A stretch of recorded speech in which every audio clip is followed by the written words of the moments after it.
Halo penonton Love Indonesia yang budiman, dimanapun kalian berada, bagaimana kabar kalian hari ini? Saya doakan semoga kalian selalu sehat dan selalu dimurahkan rezekinya, amin. 5 kelemahan Malaysia jelang lawan Timnas Indonesia di Piala AFF 2020. Timnas Indonesia akan menghadapi Malaysia pada pertandingan terakhir grup B Piala AFF 2020 AFF 2021. Berikut 5 kelemahan Malaysia jelang lawan Indonesia di Piala AFF.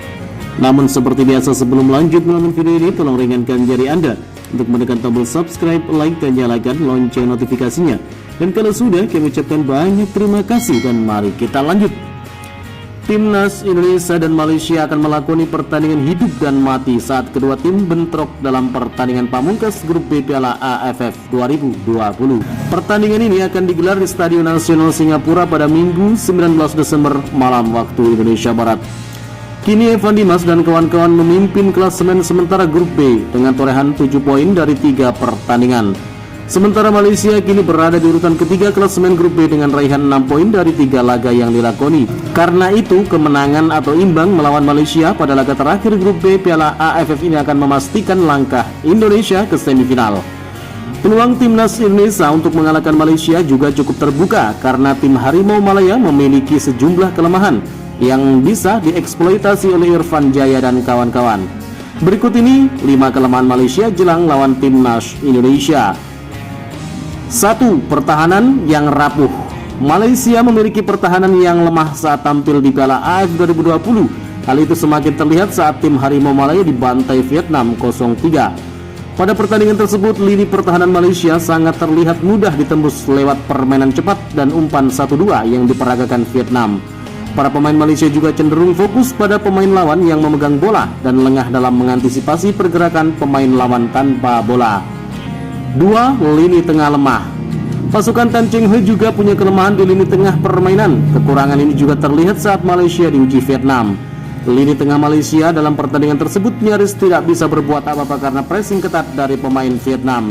Akibatnya Malaysia pun kesulitan lepas dari tekanan karena para gelandang sulit untuk mengkreasikan serangan. Selain itu, lini tengah Malaysia juga lemah dalam bertahan sehingga pertahanan mereka lebih mudah dibongkar. 3. Variasi serangan minim. Serangan Malaysia juga bisa dibilang terlalu monoton dan tidak banyak variasi. Serangan yang mampu ditampilkan tim Harimau Malaya di Piala AFF. Saat menang atas Kamboja dan Laos, Malaysia lebih mengandalkan kecepatan pemain dari sisi sayap dan umpan-umpan crossing. Melawan Kamboja dan Laos, strategi Malaysia tersebut mungkin masih bisa untuk meraih kemenangan, tetapi variasi serangan yang minim membuat Malaysia kesulitan saat berupaya melancarkan serangan melawan Vietnam. Organisasi permainan Malaysia juga kurang rapi, baik saat mereka kalah dari Vietnam maupun saat menang atas Kamboja dan Laos. Meski telah mengoleksi 2 kemenangan, namun permainan Malaysia masih jauh dari kata sempurna atau mengesankan. Tim Harimau Malaya masih sering salah umpan, terutama saat menghadapi Kamboja. Transisi dari menyerang ke bertahan Malaysia juga kurang baik, sehingga hal ini bisa dimanfaatkan oleh Indonesia. Dan 5.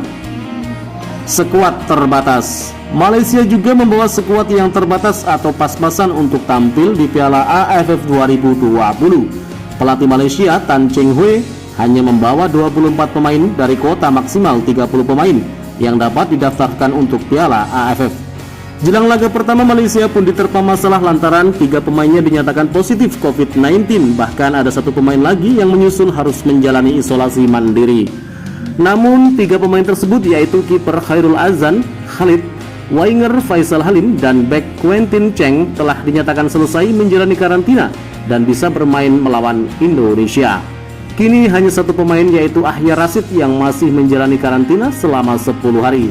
Sayangnya Malaysia harus kembali kehilangan 2 beknya yaitu Aidil Safwan, Abdul Razak, dan Sahrul Saad karena mengalami cedera hamstring saat melawan Vietnam. Bagaimana menurut kalian? Jika suka dengan video ini, nantikan video kami selanjutnya dan salam olahraga.